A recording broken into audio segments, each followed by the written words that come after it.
Сәлем достар! Бүгін шоколадты Прага тортын жасаймыз. Бұл торттың ерекшелігі ешқандай миксер және креміне сливкиді қажет етпейді. Бірақ дәмі таңдайыңызда қалып, бір жегенде тоқтай алмай қалуыңыз мүмкін. Сол себепті видеоны соңына дейін қарап, сізге де жасауға кеңес беремін. Торттың бисквитін жасау үшін бізге керек заттар: ұн, ас содасы, сұйық май, аздап тұз, 3 жұмыртқа, какао, менде рахаттың какаосы, 1 пиала шекер және разрыхитель қажет болады. Бисквит өте оңай жасалады. Ең алдымен құрғақ ингредиенттерді біріктіріп аламыз. Олар әрине ұн, тұз, ас содасы, шекер және разрыхитель.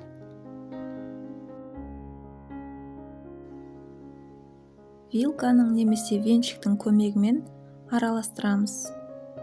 Одан кейін үстіне 3 жұмыртқаны және сұйық майды қосып, барлығы бір келгі массаға айналғанша толықтай араластырып аламыз.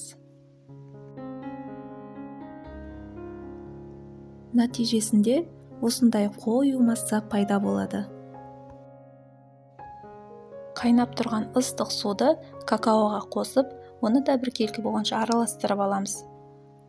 Содан соң осы массаны жұмыртқалы массаға біріктіріп, екеуін бір келгі болғанша толықтай араластырамыз. Егер сізде осы масса сәл сұйықтау болса, онда тағы аздап үстіне ұн қосып жіберіңіз. Мендегі форманың диаметрі 22 см. Массаны формаға құйып, 180 градуста 40-45 минутта пісіріп аламыз. Фольгамен жабу міндетті емес. Бисквитіміз 2 есе көтеріліп, өте жақсы пісіп шықты. Енді крем дайындауға кірісеміз. Ол үшін бізге какао, сары май, жарты пиала су, шекер, сгущенка қажет болады және 1 жұмыртқаның сары уызы. 1 банка сгущенканың жартысынан астамын құйып аламыз. Менде таразы жоқ, сол себептен көз мөлшермен жасаймын. Бірақ рецепттің толық граммдарын описанияда жазып қоямын. Одан кейін 3 шай қасық шекер, жарты пиала суымызды қосып, үстіне жұмыртқаның сары уызын саламыз. Барлығын жақсылап араластырып, осы қоспаны газдың ең жай отына қойып қайнатамыз. Осы кезде қоспаның үстіне 1 ас қасық ұнды жаймендеп салып араластырамыз. Қоюланғаннан кейін оттан алып, салқын жерге суытып қою керек. Өйткені сары майға қосқанда екеуінің температурасы бірдей болуы маңызды.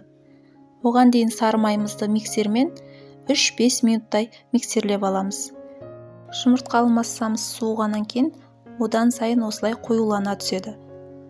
Осыны сары майдың үстіне аз-аздан құя отырып, миксерлеуді жалғастырамыз.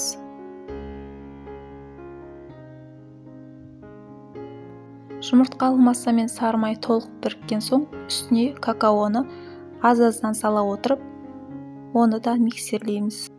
Бұл кремді арнайы осы Прага тортына арнап, пражский крем деп атайды.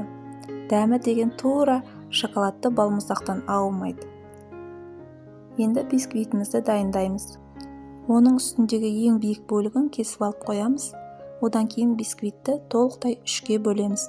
Міне арасы сондай жұмсақ әрі шоколадты болып шығады. Кремін жақпас бұрын пропитка жасауды ұмытпаңыз. Ол торттың жұмсақ әрі нәзік болып шығуына көмектеседі. Торттың кремін жақ болғаннан кейін холодильникке 2-3 сағатқа салып қойыңыз. Немесе мен секілді түнге қалдырыңыз. Сонда кремі әбден сіңіп, ертеңінде толықтай дайын болып тұрады. Енді соңғы этап қалды, ол шоколадты ганаш дайындау. Ол үшін бізге қаймақ, какао, шекер қажет болады. 3 ас қасық қаймаққа 3 ас қасық какао қосамыз. Және тура сол мөлшерде шекер қосамыз. Газдың ең жай отына осы ыдысымызды қойып, үзбей араластырып тұру қажет. Мен мұнда тағы бірнеше кусок шоколад қосып жібердім, ол бірақ міндетті емес. Ең соңында 1 ас қасық сары май салуды ұмытпасаңыз болғаны.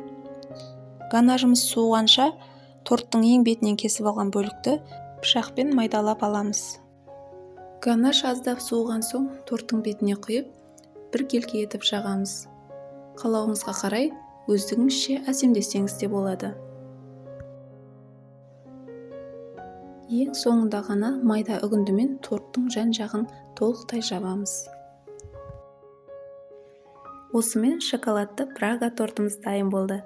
Сіз де мен секілді отбасыңызды дәмді әрі ерекше тортпен қуантып қойыңыз.